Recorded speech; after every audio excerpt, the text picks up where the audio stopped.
Welcome to today's Corporate Venturing Insider series. Today, I'm really happy to have Joe LiPuma with us from the Boston University. Joe, welcome. Nice to be here. Thank you. So, Joe, I'd like to ask, what was your journey into venture capital? But in this case, it's a deep interest. So maybe you could share your journey into it and what was making it so interesting for you. Well, when I was after my MBA years ago, I started working for various companies in technology, and then went to a number of startups.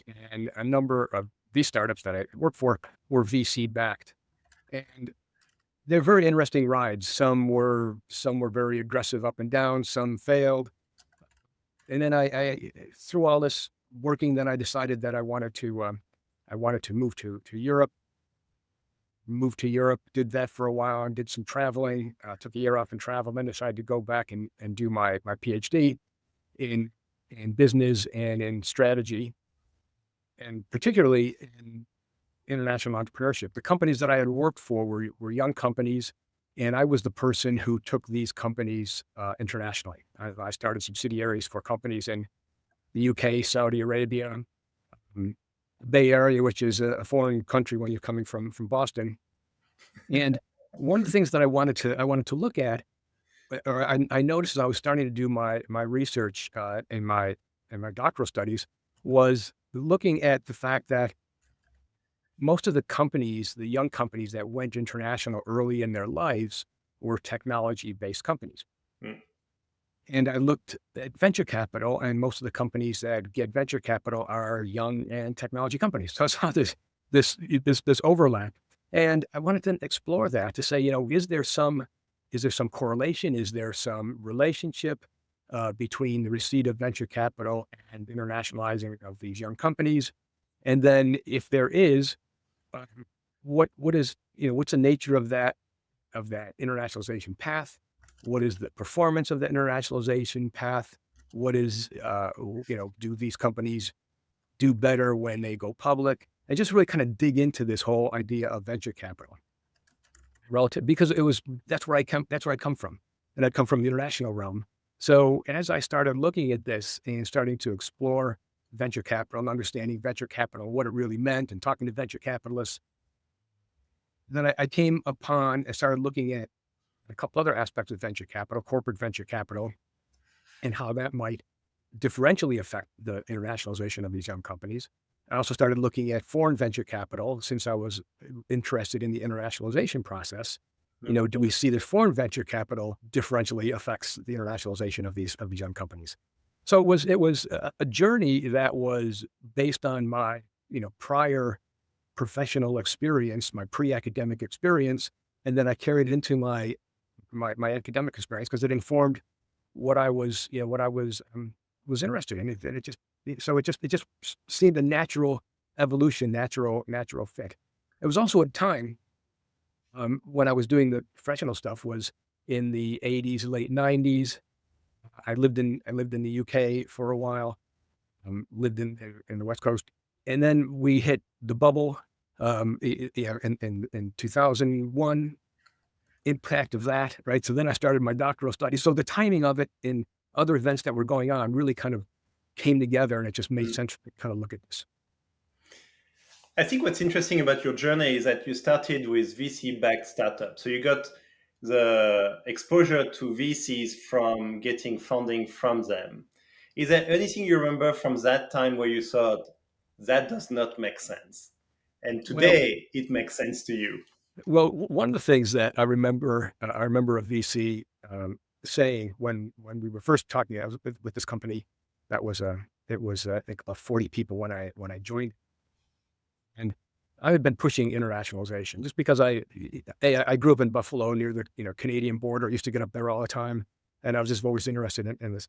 And he said, my view of internationalization is you take $2 million, you put it on a 747. When you're over the Atlantic, you open up the doors and let it all blow out. So it was very much this.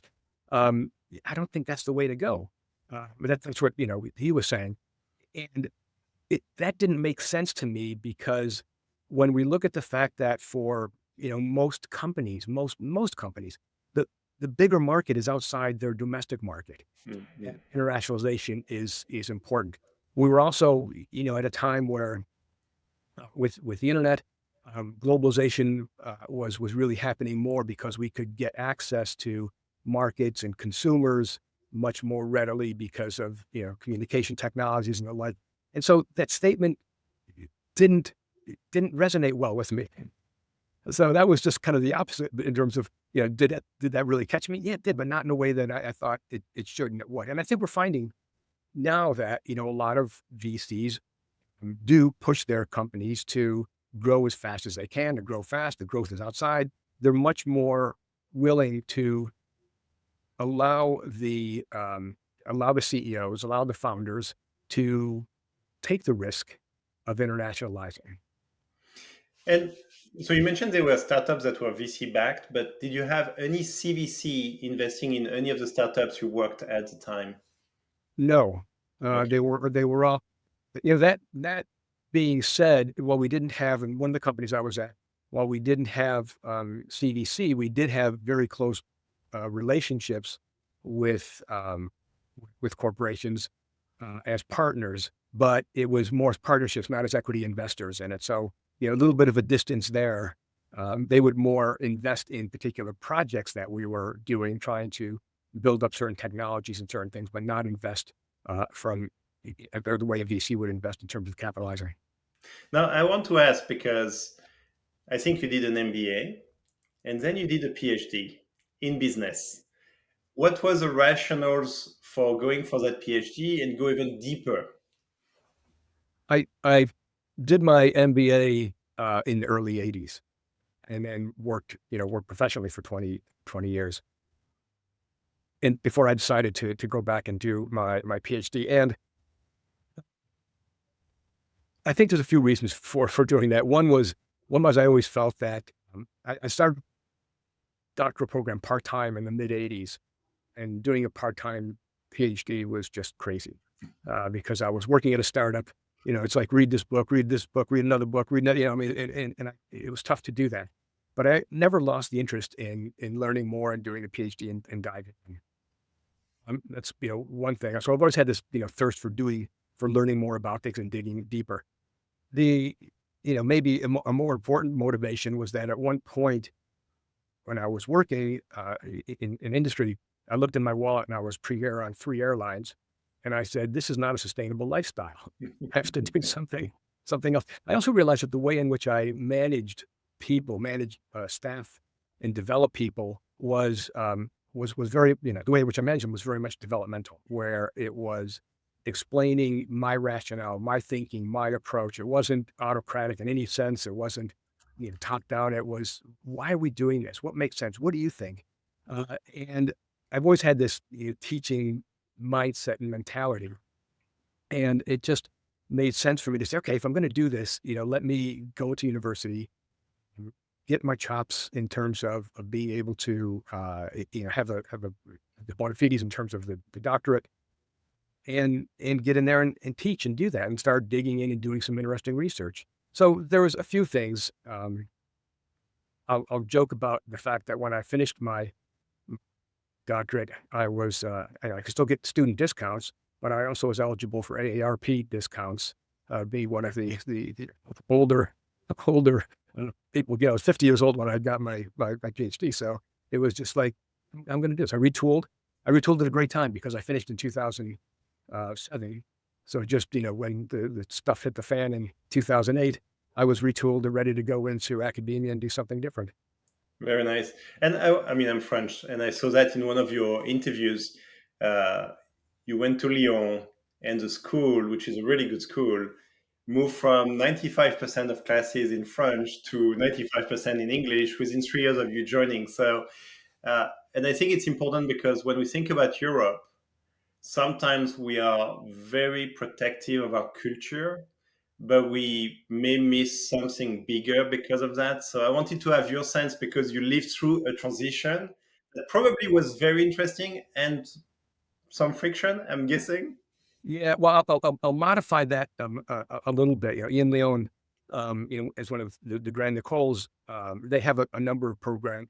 They're master specialisé program is mainly in French. I had transformed at least the faculty meetings were went from 95% in French to 90+% in English. And one of the aspects of the school, it was educating entrepreneurs for the world. Uh, really wanted to be an international university. And my point going in was, if you want to be international, we have to be speaking the international language. International business language is English. So we have to be doing that.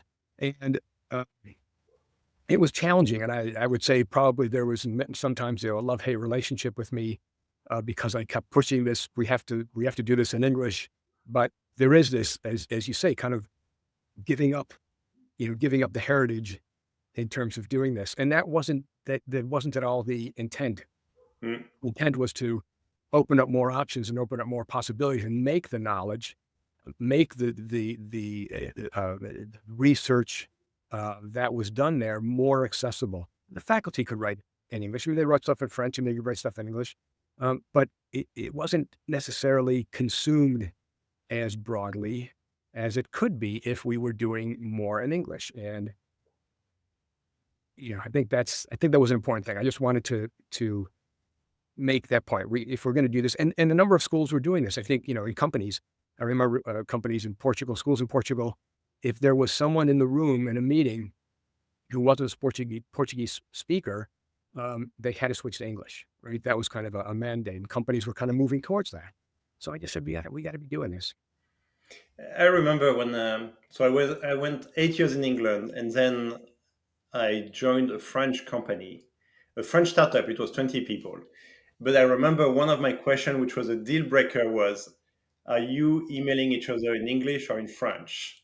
And if it had been in French, I would not have joined, because that would have just been too tough, and the internationalization and all of that. So I can get that. Now, there's something you said, which I think was a joke, but there's always some truth behind a joke. You said the Bay Area is like a foreign country. Can you explain a little bit what you meant by that? Because I think there's something very special about the Bay Area, and sometimes people wonder, why can't we just replicate it somewhere else? Yes, there's a lot of things that are very specific and special about that. Some of it is cultural. That's one of the things I've been working a lot here at Boston University over the past couple of years, is helping our students really understand differences in countries and the cultural differences and how those really affect business and the like. So, one of it is cultural. Another one, which really kind of relates to the topic of VC, is this book that was written in 1984 by Annalise Saxenian. And it was called Regional Advantage. And it really talked about the development, I think 1994, the development of the Bay Area versus development of Route 128 in Boston. And there are a number of reasons why they started about the same time in terms of the computer industry. It built up, and then kind of things shifted out to the West Coast, to the Bay Area. And some of the aspects of this were geographic. Why it both built up in Bay Area. You had ocean on one side, you had mountains on the other side. In Boston, you had this Route 128 area that kind of grabbed things. But then you start getting into aspects of regulations and rules in the Bay Area. Non-compete contracts were unenforceable. That was the case in Boston, so that limited people moving around. The other thing is where VCs came from. In the Bay Area, VCs generally came from, they had been entrepreneurs. They had been in startups. They understood the mentality. In Boston, in Route 128, most of them came from finance. They were bankers and others. So their mindset was very different. So you had all these differences in terms of the mindset of funding, the mindset of risk, the mindset of loyalty. Here we had Data General and Digital Equipment and Wayne Laboratories, and when someone left Digital Equipment or Data General, when they left, it was like, you're dead to us, whereas that wasn't the case at Fairchild in the Bay Area. It's like they spawned all these fair children, right? And it was, hey, somebody started a company. This is great, right? So there's these cultural aspects that coincided with risk-taking perspectives of the investors that really made big cultural differences that got really embedded. So it is very different from that perspective in terms of willingness to try things, willingness to do things, willingness for the universities, for the investors, for the whole ecosystem there to take on risk in a way that didn't happen in the Route 128 area. I, I think what you said is so strong, and you can feel it even when you work a few years in the Bay Area. But I want to go back to your first point, which I think is so profound, and it was very lucky, which was a non-compete, not being possible to do in California. And that was because of the orchard, where people had to be able to move between orchards. And what's interesting is that it drives so much different behaviors if you know that people can move freely between companies. Yeah. And not not only could they move freely, but they didn't have to even relocate to move there. And so they could still go to the same social environment, social settings, talk to their buds, or their friends from the last company. And we talk about these things. And so you didn't have, certainly you wouldn't disclose things. Non-disclosure agreements were still enforced, but people could move around and still talk about things. And that just made it work. There was an openness, which is, as we teach entrepreneurship, um, and innovation, openness is really important. You need to be out there and talking to people and getting ideas out and testing them, at least verbally testing your ideas, and not getting insular. Here, one of the issues that Wayne Laboratories had was it had some fantastic technology, but it kept looking inward. It kept looking Mm. inward and didn't get out as much. And that caused a problem. It made things that were fantastic, but were ahead of the time, and people didn't really understand or want or feel they needed them. Versus, let's talk about our stuff. And people could tell you if they need it or not. I think, I mean, fast forward 50 years, I think Fairchild, you're looking at talent density that build over time, and a talent fluidity and an exchange of information, which the barrier can leverage so well when there's a new technology. I mean, even AI with OpenAI and I'm sure there will be an OpenAI mafia very soon where every startup slings back, and you already see the graphs showing that. How can other geographies, and maybe I'll ask Europe because you've lived in Europe, so you have a good sense of Europe. How can Europe, and when I say Europe, I know it's UK and France and Germany, and they're all different, but how could they leverage some of these learnings and what made Bay Area special for their own way? Well, this areas have tried to build up their own innovation entrepreneurial ecosystems in the past.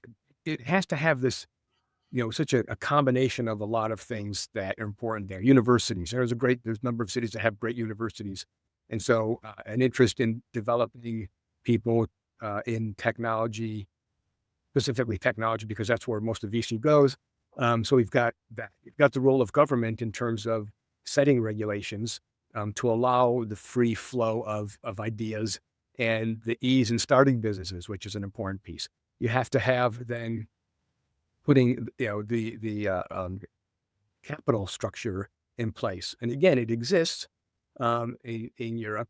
One of the big issues in Europe has been a fragmented stock market, a fragmented exit mechanism. And something Mm. that was, worked out well in the US is you had, three basic stock exchanges. NASDAQ became the one in which you IPO on, and you don't have that one in Europe. Is fragmented. And without good exit mechanisms, the money isn't going to flow as well.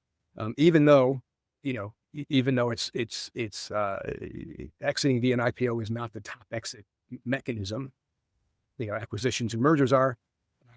That doesn't easily exist. So in terms of then going into mergers and acquisitions, you need enough other larger companies and multinationals around also to be able to spin out trained people, right, Yeah. as they leave to go into things. So you need bigger companies to do that, but also to provide some strong basis for things. So a bunch of these things have to exist, and it's hard to get all of them to exist because a lot of players a lot of stakeholders with different motivators and different competing, maybe not competing, but different needs, different performance metrics. So I want to touch about the fragmented exit market because here I think this is where corporate VCs could play a role, which maybe they haven't played as much. How do you see corporate VCs being able to create more fluidity, not just to support the startups, but to help with a better internationalization for sure, but also an exit path? Well, I think the first, with the latter part first in terms of the exit path, where I just talked about, larger companies, the ones that do corporate venture capital are generally larger, more multinational companies. They have the means to acquire companies. That's the way that many of them end up exiting is through acquisition. So they've got the means to be able to do that. So that's an important piece. And there's been a lot of talk about, is corporate venture capital just a, try before you buy kind of thing. Well, the research doesn't really show that that is always the motivation. The motivation for this is more strategic than it is purely financial. The other piece in terms of the growth and internationalization of these companies to kind of get them into broader markets is that corporations, again, mostly multinationals who are doing CVC, have a foreign footprint, have relationships. They have market knowledge. They may have manufacturing facilities or R&D facilities in other countries that they can utilize, or that the portfolio company that they invest in could utilize. So it helps them to drag that company into a foreign market where they can expand the business much more readily. So this is where I think CVC units could do a lot more. Is they could pull their portfolio companies into more global realms because of their reach, because of the fact that they are other places. And I don't know how aggressively the CVC partners in these companies are actually doing that. How much do they have the ear of the top managers?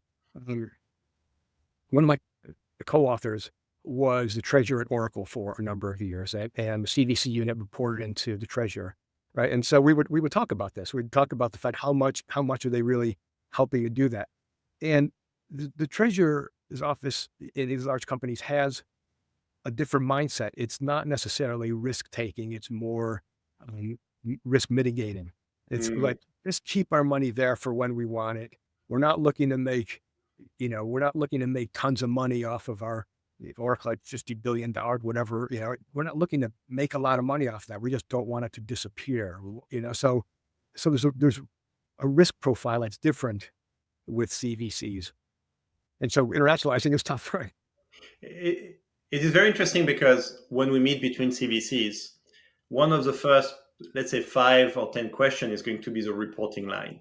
Because reporting line, however the design of a CVC is going to give an intent, a direction, probably some constraints about how the CVC will or will not act. And reporting to a CFO, depending on the CFO, of course, may actually change the direction. And I think your point about CVCs could do more because they have this superpower in the back that they could tap onto is so critical but so hard to do. I don't know if you've seen corporate VCs doing it well and you have a view on how they could do it better. Um, I I haven't any direct experience with it. I might suggest, though, kind of given what we just said here in the last minute or so, is that the reporting aspect is important, and maybe the CVC arm should be, maybe co-managed by R&D or by product management or some other organization that is really on a development with a development mindset versus the purely financial mindset. What you end up with is a purely financial mindset is what we talked about while the Bay Area, the investors were former entrepreneurs. The Route 128 area around Boston were bankers, right? And so the risk profile and the risk sense is very different. And maybe moving some of that CDC control into and away from the finance and into others is important. I remember talking with the head of Dell Ventures in Israel, and he came up through the technology area. He wasn't a finance person. Mm. And so I don't, Dell may be doing it right. If they are in fact utilizing his knowledge and skills, and Dell Ventures in Israel has done very well for itself. So that may be more. I should probably bring Dell Ventures into the podcast, but my understanding is that they have very strong buy-in potential from the business group, and therefore they can bring that together with an investment. Right. And so that may be the example, until you mentioned it and I started thinking about it, that may be the example that you asked about. Is there an example? Yeah, they could be it. If they're bringing that in, that's what you need. Now, there's one thing you mentioned. I want to go back because it's important to understand the bubble of that you mentioned earlier and how it's influenced investors moving forward. And it's interesting because you have the investors who survived the bubbles, they went through that and they have still scars. And then we have all the new investors from the last 15 years who haven't seen it and they've only seen the ups. And now, of course, you have gone out of the zero interest rate zone. And so it starts to look like the bubble for some, and it looks like totally foreign for others. How do you contextualize today versus the bubble from 25 years ago? Yeah. I remember talking to someone who's an allergy on this, an American baseball allergy analogy.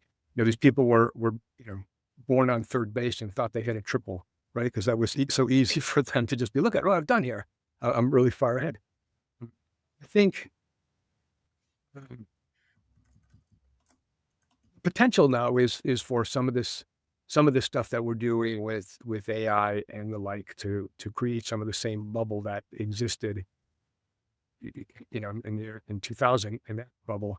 I think companies are dealing with things a little better. We've gone through this a couple times now. It's in terms of how companies are internalizing new technologies, and I think there's some differences in there. I think a big difference now, uh, in particular now over the last few months, is some other geopolitical and political economic turbulence that's going on, uncertainty that's going into things. So what does that augur?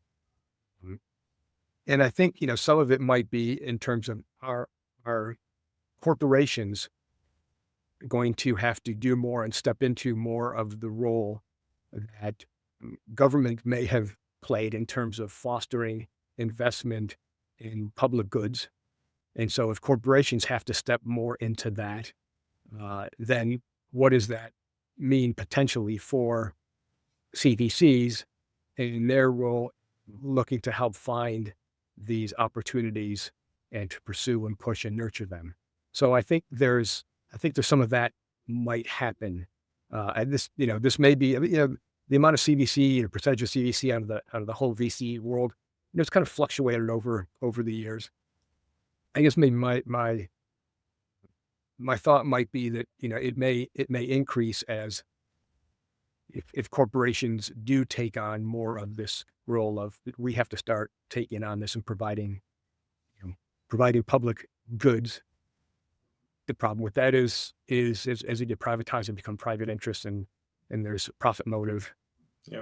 But maybe, VC can play a role in that. So, just different, different dynamics and different times. We've seen this play before though, in terms of new technology. Everybody bubbles it up, this has happened a number of times over the last 30 years. We all rush to put our new AI units in our companies, or same thing has happened 20 years ago. We all put our new, web and internet, and then it was social media. We all put our social media things and get that whole bubble going. So we've learned a bit. The AI is different though. We can delve into that as to why I think AI is different, but I think we should because I think AI is one where it's first everyone talks about it. So there is not one country that doesn't know about it. but to the access of the latest foundation model, of the latest technology, and even, I mean, everything is accessible to every entrepreneurs around the world. It's like this democratization is going to happen, and we are going to see innovations probably from everywhere. The question is, how do you move this latent talent into an activated talent? Where we were talking about Bay Area, where we have so much talent density, but arguably the talent is everywhere around the world, and how do you untap that? I think that my concern on some of the AI stuff and talent diversity is that an over reliance on AI tends to just commoditize knowledge and to get it just to everybody has the same knowledge. I tell students, you go out there, there's 10 of you sitting around a table at your new job, get a question come up, you all jump on your computers and you work in AI there to get the answer. Well, why do they need 9 of you? All I need is 1 of you to write a prompt, right? And so what we're finding is that as people are doing more and more of this, the answers start becoming narrower and more congruent with each other. And we're losing some of that diversity because these models are trained up on all this stuff and they're kind of pulling it together. And so we're losing a little bit of that diversity. And I think the big challenge is how do we get that diversity back in to these things to take advantage of what AI affords us? That's a very good question, because indeed, when you have 10 people, hopefully you have good diversity, you have 10 brands. But if these 10 brands go and ask exactly the same prompt because they're thinking of the same problem the same way, you never had diversity to start with, but then you end up with one type of answers. And so, how do you leverage AI to still get the diversity of thoughts, value? And I think some of this then kind of making the connection back to the CVC when we think about what differentiates CVC or a corporate venture capitalist versus an independent venture capitalist. Some of this compensation, some of it is a fact that the best ones will go to where the best compensation is, which is independent firms, Kleiner Perkins, and the others may go into CVCs within companies. So you've got going on. What can the corporates do? So when corporations invest in companies, they're doing it more for strategic reasons versus purely financial reasons, right? They're doing it to help develop a market or a technology that's complementary to things that they've got going, right? That's logical. One of the things that I wrestle with, I wonder, I'm working on right now is about new venture internationalization and the role of knowledge and how AI might affect it. What young companies have and how they differentiate themselves in internationalizing is they create strategies that are specific and idiosyncratic to what their business model is. Hmm. So that's an important thing. So they've got that mentality of thinking strategically and strategic views and aspects of things. And I think corporations or corporate VCs might have a better sense of that strategic orientation and strategic thinking because that's why they invest in the first place more than other independent VCs. So this is why I think corporate VC can actually help with this, kind of move along this. I also have a belief we're not going to be at a point for a while where we can't do things really well strategically and helping to focus on unique or differential strategies. Because going back to the commercialization of this, you end up with the same kind of inputs and the things that make a company unique. They're not going to put that out in the public domain to make that part of the big training model, right?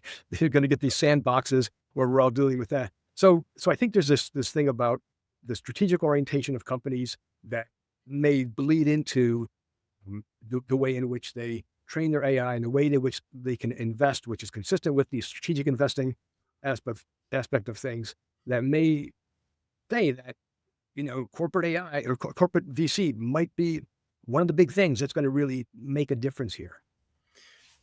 I actually share your optimism here. And I think if we think about strategy building, using AI, you have to assume that you have an edge. And that edge typically comes from proprietary information, something you have that others don't. And how do you improve that data that's yours and no one else has? I think part of it is, of course, decades for company exercising their exploitation of their current business, but part of it could be come from corporate VCs working with entrepreneurs who are building the future. And so I'm interested by your research because you're looking at how AI could affect, in a way, the knowledge workers. What do you think is the extreme view of that impact? Um, well, I think there's going to be a pullback. We have the capability now to share information so readily. And that's what's made this, that's what makes LLMs work, right? I think there's going to be, more barriers, and companies putting up walls. I mean, we see this in terms of issues about privacy coming up. We see the way in which Japan and Europe and US are differentially looking at AI regulations. How do we, so there will be more of an emphasis on building up our own. This is where I also think that, larger, more established companies, um, over the years have the data that they can actually put up walls more easily and still have the data to be able to provide this.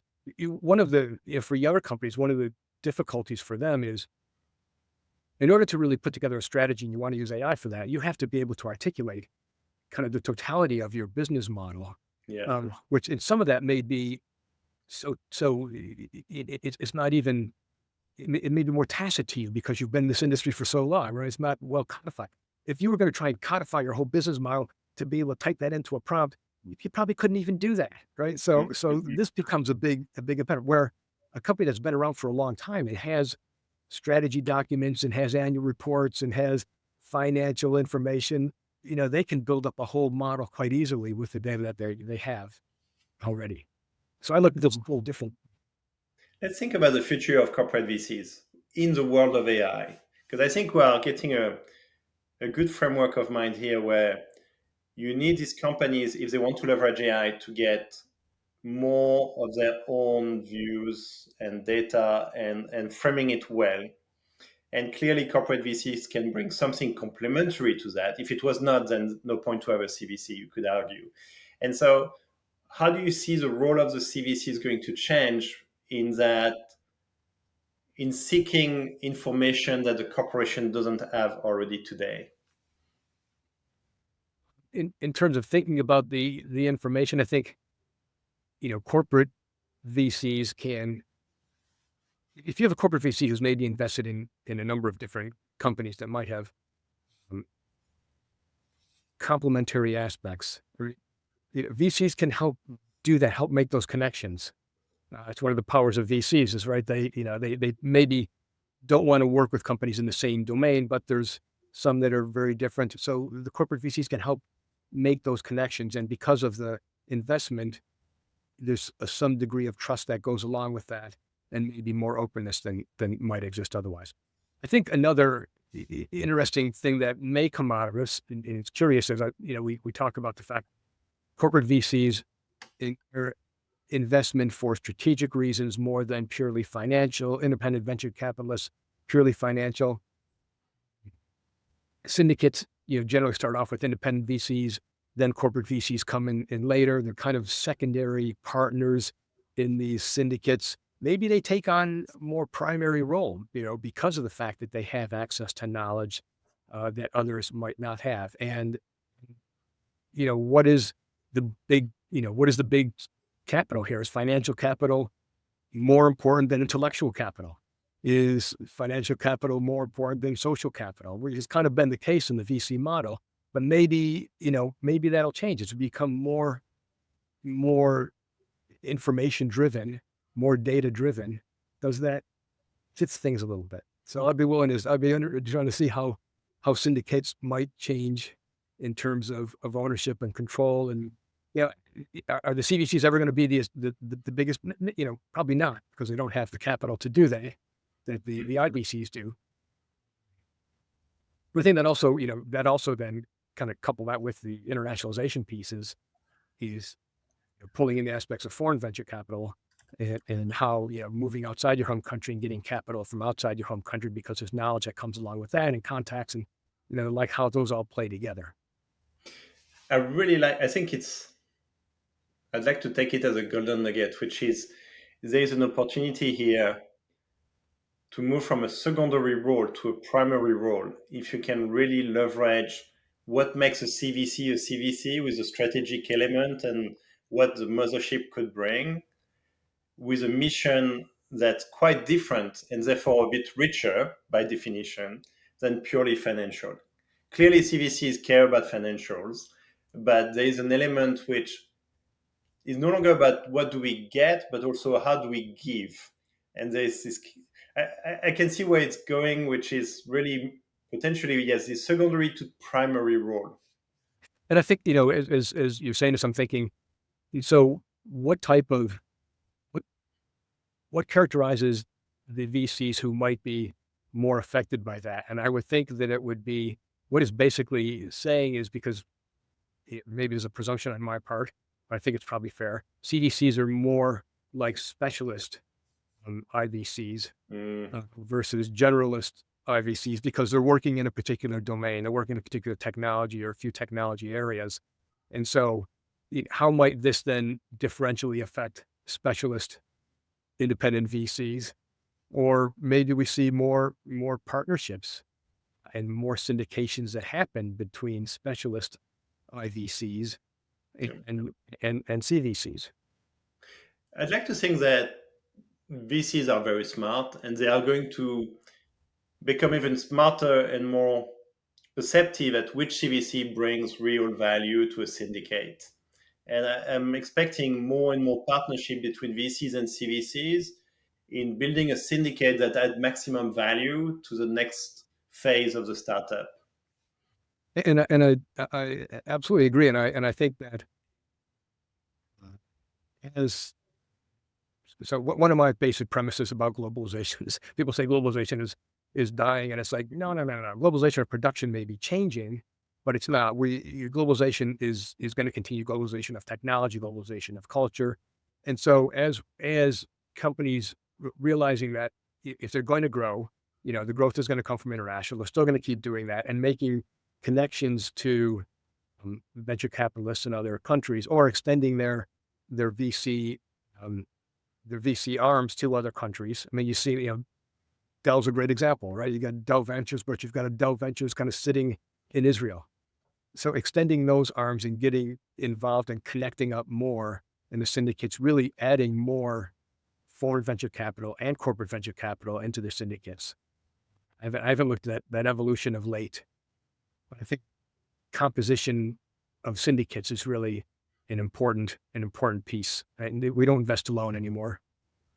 Uh, And I think it's probably a lot more art than science, but I can see how the method will become more and more scientific over time. You could actually probably be able to learn from mistakes and repeat the successes.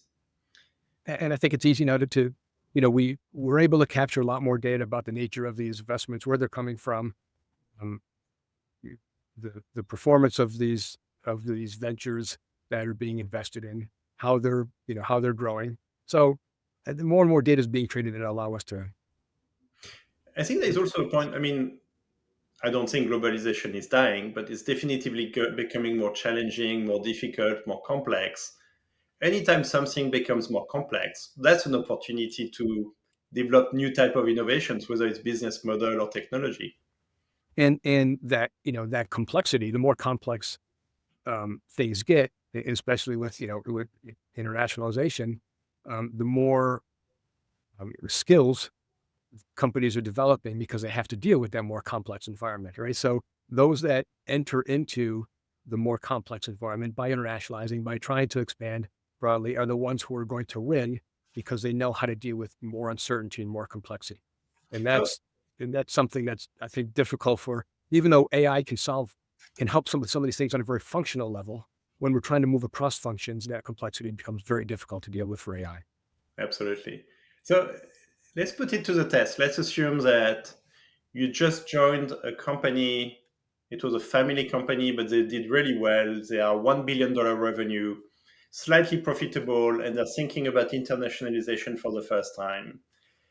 And one of the first questions your board is asking is, do we need a CVC?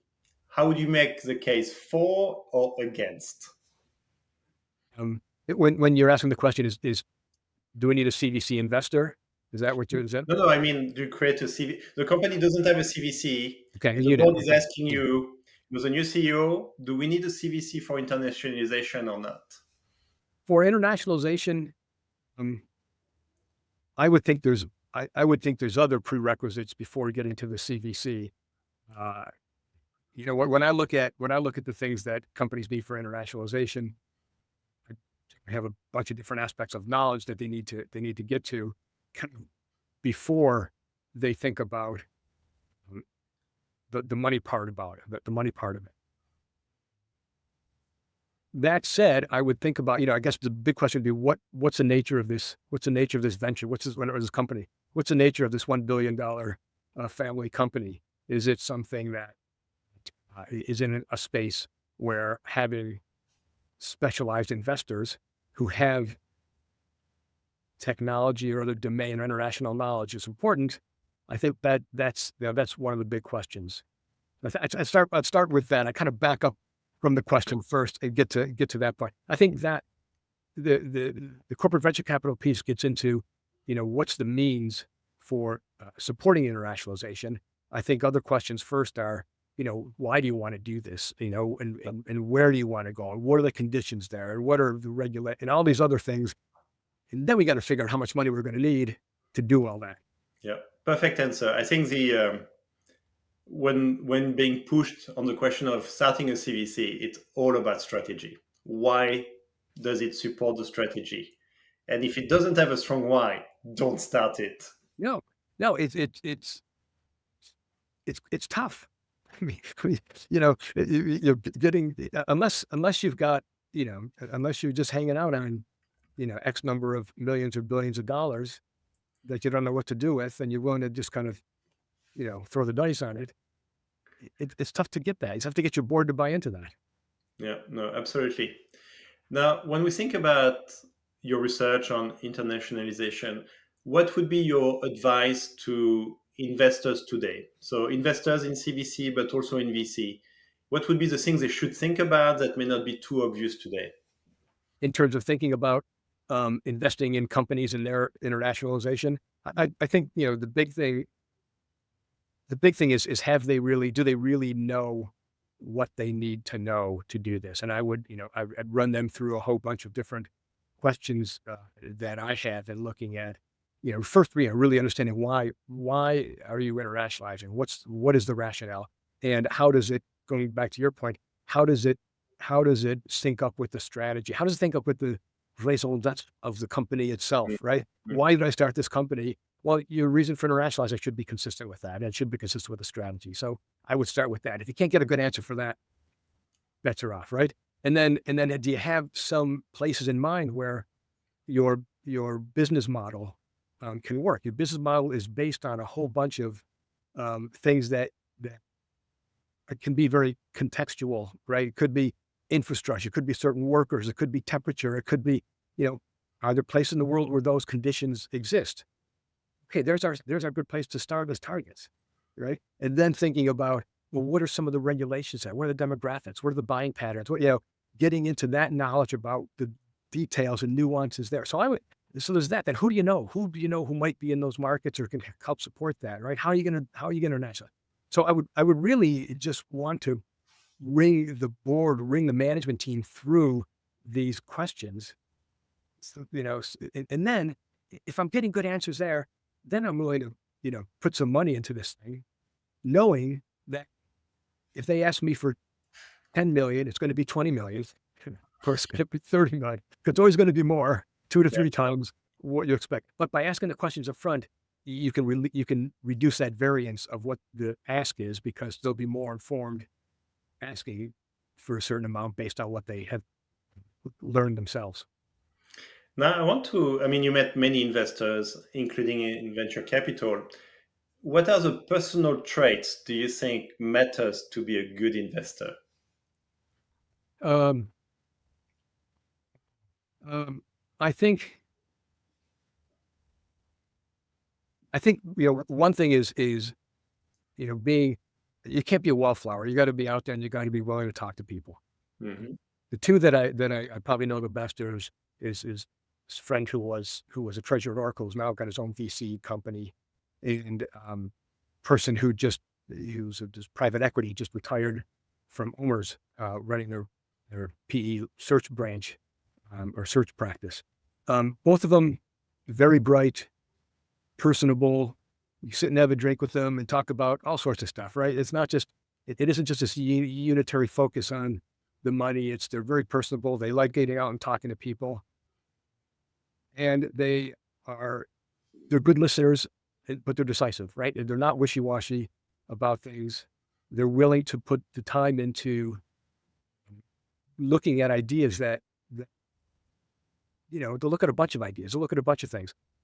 They won't obsess about ones that are, Mm. they won't obsess about the ones they've lost, and they won't obsess about the particular of something. If it doesn't feel right quickly, they'll read it, they'll get into details, but it's like, next one, right? So decisive, good listeners, not obsessive about, things that are losses. They're opportunists, but they're just, they get into details. They're good detailed people, and they know how to manage people.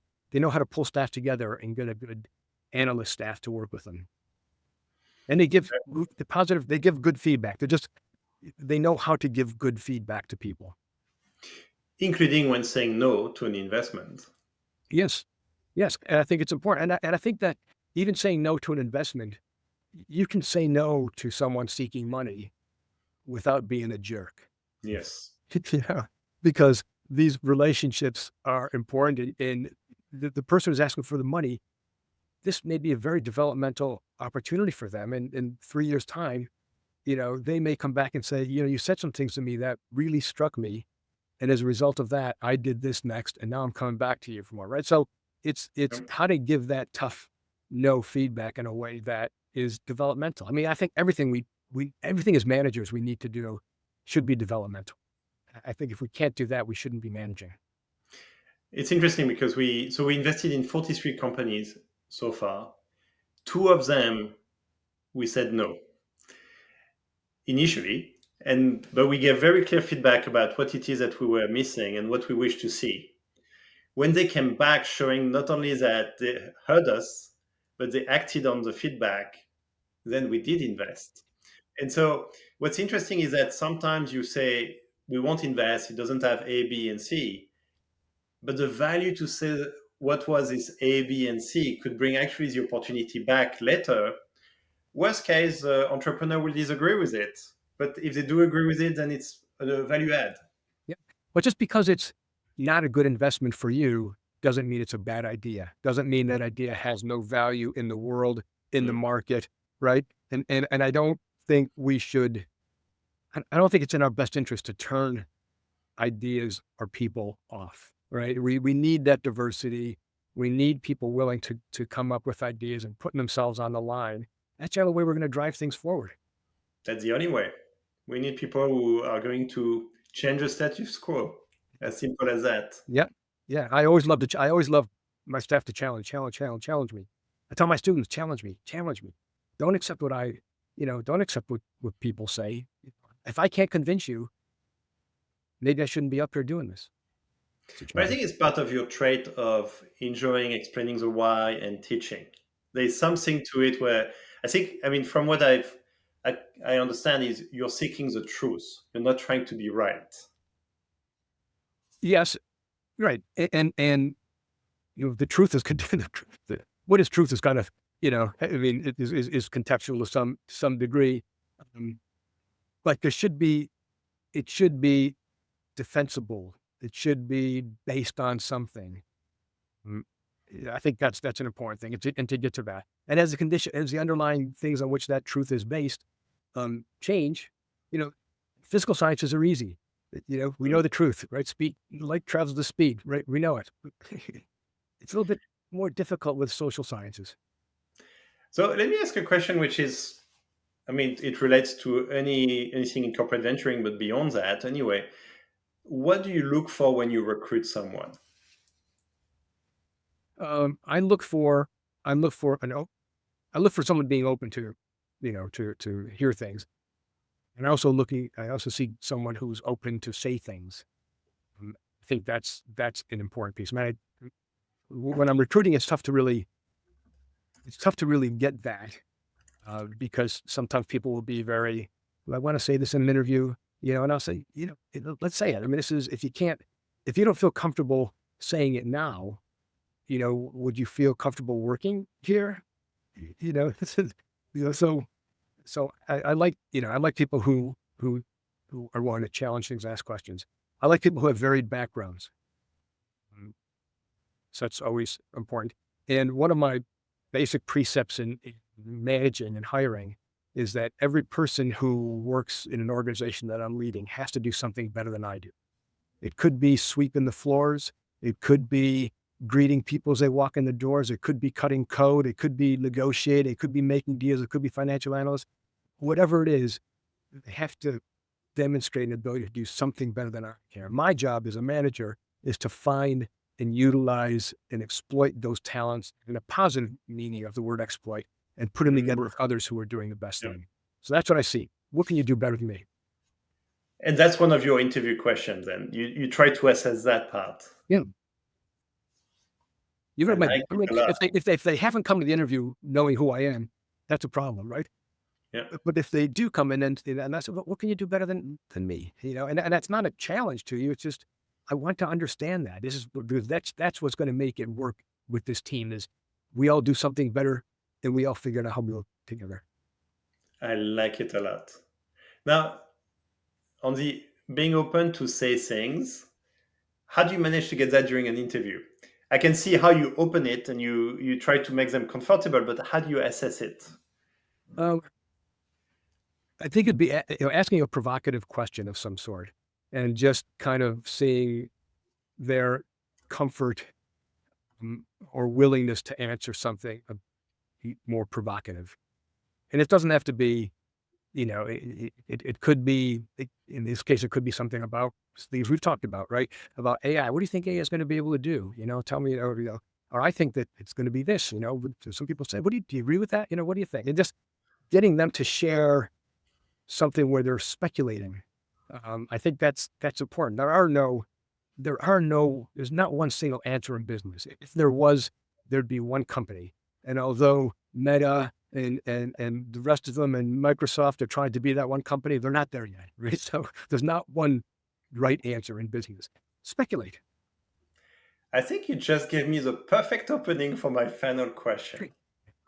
And be as provocative as you can be, but how do you speculate the future of corporate VCs, so CVCs, in a way that everyone should think about moving forward?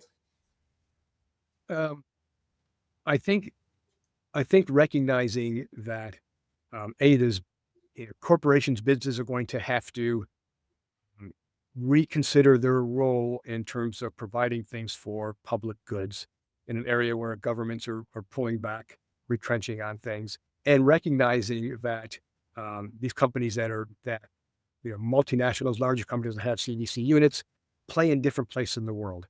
And in order to make that work, they have to use that distance, use that breadth, to Yeah, sense, to find things, find new ideas, find companies, uh, and bring them together. I think that is one of the big things, and to bring them together for solving these things solving these public needs. it's a great way to finish a podcast. A really nice golden nugget. Joe, thank you very much for your time today with us. Thank you for asking provocative questions. It was really enjoyable. So thank you for that.